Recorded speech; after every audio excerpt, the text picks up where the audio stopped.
We are starting a week with chest and triceps. Kind of an old-fashioned, just old-school dumbbell workout.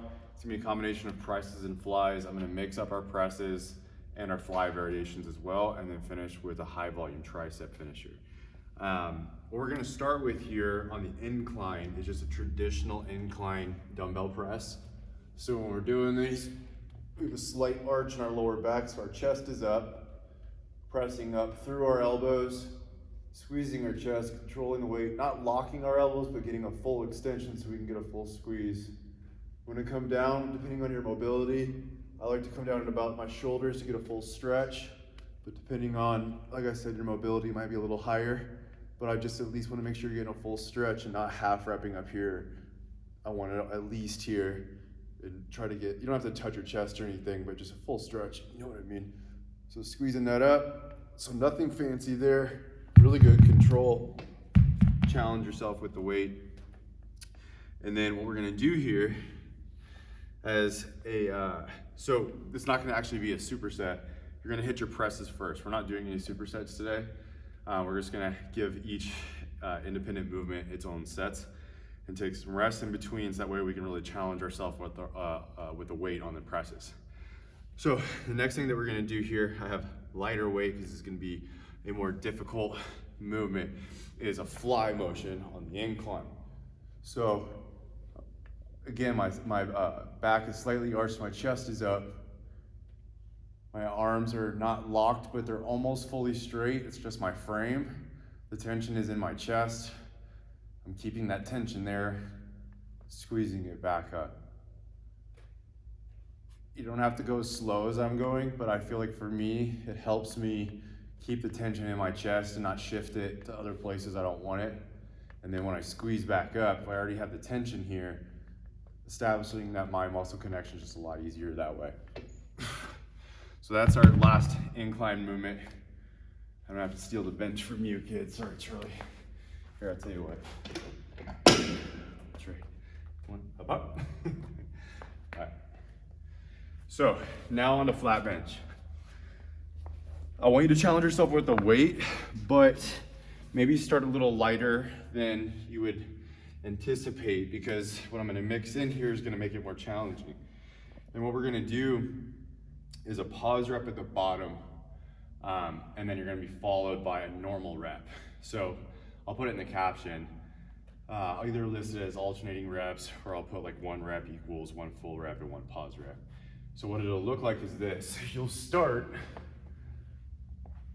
with a 3-second, let's actually go 5. I wanna go a little longer today. Let's go 5-second pause, up, regular rep, back into a pause. 5, 4, 3, 2, 1, up, regular rep, pause, boom, boom, back into a pause, now I'm at my 4th. So that time under tension with that pause is gonna really send a lot of blood to the chest. You're gonna start to feel that burn just from the stretch of holding it there. Want to keep that tension, keep that chest up, and then squeeze it back up. Now what we're gonna do here for our fly motion is normally what we just started with on the incline, our palms are facing towards each other. What we're gonna do here is do an overhand grip, so our palms are facing towards our legs. And I kind of keep my hands closer to the inside, like this, so that way I have the side of the dumbbell edge there as leverage. And what we're doing here is a fly motion with this grip. So again, I'm keeping that tension in my chest, squeezing it back out. Arms aren't locked, they're almost straight to help me squeeze. Controlling it back down, full stretch, squeeze back up. Like that. Okay, so we only have one more weighted movement, which we're gonna do for triceps, but I kind of just want to really shock the chest, the CNS, our triceps right before we hit the volume. What we're gonna do here is some push-ups, nothing fancy, just going down, touching our chest to the ground, squeezing back up, really good control, try to keep the same tempo. And what you're gonna do is you're gonna go till failure, and then you'll get a short break. You're gonna go till failure again. And that's just a quick little thing to kind of just shock the muscle, shock the CNS. Well, now we want to really focus on getting our control of our breathing back. So our last thing here is going to be rope push downs, tricep extensions. We're going to go 5 sets of 30 for shred. We'll go do less.